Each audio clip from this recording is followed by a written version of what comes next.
Hello everyone, আমরা close নিয়ে আলোচনা করতেছিলাম, ক্লোজ আর ফ্রেজ। আজকে আমরা নাউন ক্লোজের দ্বিতীয় পার্ট দেখব।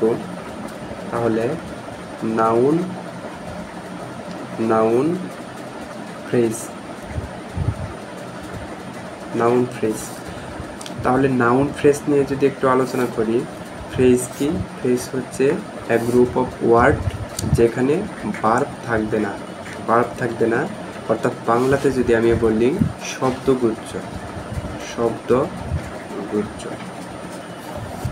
ওকে, আরেকটা টার্মের সাথে আমরা পরিচিত হই, এটা হচ্ছে ডিটারমিনার। তাহলে ডিটারমিনারের টাইপ সম্পর্কে আমরা আরেকটা টিউটোরিয়ালে বিস্তারিত ডিপ আলোচনা করব। তো ডিটারমিনার আর্টিকেল এ এন বি, তো এইগুলাও ডিটারমিনারের টাইপের মধ্যে পড়ে। তারপর নো, এগুলা ডিটারমিনারের টাইপের পড়ে। তারপর দিস, দোজ, এগুলো সব ডিটারমিনার। আরেকটা মূল পয়েন্ট মনে রাখতে হবে যে নাউন সবসময় ডিটারমিনার সাথে নিয়ে বসে, অর্থাৎ নাউনের সামনে সবসময় ডিটারমিনারটা বসবে। Concept clear? জি। তাহলে আমরা মূল পয়েন্টটা বলতে পারি যে নাউন সবসময় ডিটারমিনার নিয়ে বসে। আর সাপোজ এখানে আমি একটা পেন্সিল, এখানে পেন্সিল, আর এখানে আমি দিস একটা ডিটারমিনার বসাইলাম, দিস পেন্সিল। তাহলে কি এটা নাউন আর এটা কি ডিটারমিনার? তাহলে এখানে যেহেতু দুইটা ওয়ার্ড আর এখানে ভার্ব নাই, তাহলে আমি কি এটাকে বলতে পারি না নাউন ফ্রেজ? তাহলে এটা নাউন ফ্রেজ। বুঝতে পারছো? Concept clear? এবার আমি এক্সাম্পলগুলো যদি দিই, তাহলে এখান থেকে একটা পয়েন্ট মনে রাখতে হবে, নাউন সবসময় ডিটারমিনার নিয়ে বসে, আর এইগুলো সব ডিটারমিনার। ওকে, আর নাউন ফর এক্সাম্পল আমি যদি উদাহরণগুলো দিই,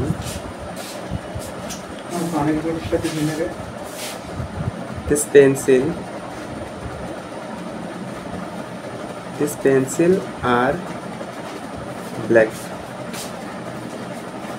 তো পরীক্ষায় এই যে এইটুকু অংশ আন্ডারলাইন করা থাকবে, বলা হবে এটা কোন ধরনের ফ্রেজ। তাহলে এটা কিন্তু নাউন ফ্রেজ কিভাবে আমরা বের করব? আর এটা কিন্তু নাউনটা সাবজেক্ট হিসাবে ব্যবহৃত হয়েছে, আর এটা সাবজেক্টটা কিভাবে বের করব? তো আমাকে হু দ্বারা কোয়েশ্চেন করতে হবে। হু অর্থ হচ্ছে কে বা কাহারা, কে বা কারা। ওকে, তাহলে দিস পেন্সিল আর ব্ল্যাক, তো সো এই সেন্টেন্সে যেহেতু ব্যক্তি নাই, ব্যক্তিবাচক কোনো কিছু নাই, তাই এটা দ্বারা আনসার আসতেছে না। তারপরেও এটা সাবজেক্ট হিসাবে যেহেতু ব্যবহৃত হয়েছে, তাই আমাদেরকে ধরে নিতে হবে এটা নাউন ফ্রেজ হিসাবে কাজ করতেছে। বুঝতে পারছো? জি। ওকে, তো কোয়েশ্চেন নম্বর 2 যদি নেই, সাম পিপুল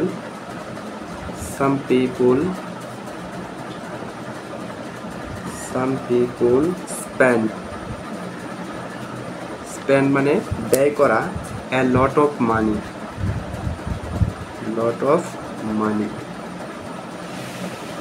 Some people a lot of money। তো এখানে সাম পিপুল, এবার যদি আমি কোয়েশ্চেন করি যে সাম পিপুল মানে কিছু লোক প্রচুর অর্থ ব্যয় করে, এই সেন্টেন্সটার অর্থ এরকম দাঁড়াচ্ছে।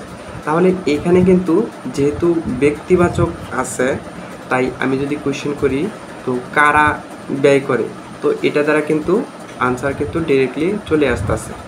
অর্থাৎ এটা যে সেন্টেন্সের সাবজেক্ট, এটা আমরা বুঝতে পারতেছি। বুঝছো? জি। ওকে, তাহলে সাম পিপুল, আর এখানে সাম কিন্তু একটা ডিটারমিনার, আর ডিটারমিনার সবসময় কি নাউন নিয়ে বসে, তাহলে এই সেন্টেন্সটা নাউন হবে। অর্থাৎ এটা নাউন হবে। অর্থাৎ আমরা দুইভাবে বুঝতে পারি। কিভাবে? একটা হলো নাউন সবসময় ডিটারমিনার নিয়ে বসে, আর যেহেতু দুইটা ওয়ার্ড সেহেতু এটা নাউন ফ্রেজ হিসাবে কাজ করতেছে। আর একটা যে সাবজেক্ট হিসাবেও কাজ করতেছে। আর সাবজেক্টটা কীভাবে বের করব? ও দ্বারা আমি কোয়েশ্চেন করব, তাহলে বের হয়ে যাবে। আর সাবজেক্ট সবসময় নাউন হয়, নাউন অথবা নাউন ফ্রেজ হয়। ওকে, তাহলে এটা নাউন ফ্রেজ। 3 নম্বর কোয়েশ্চেন যদি আমি লিখি,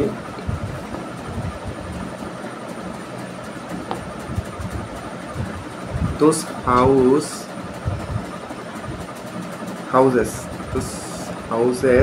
are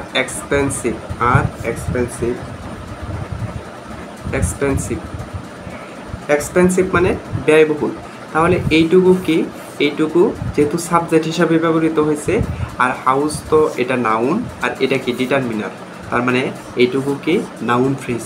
বুঝতে পারছো? জি। তাহলে এইগুলা সব নাউন ফ্রেজ হিসাবে কাজ করতেছে।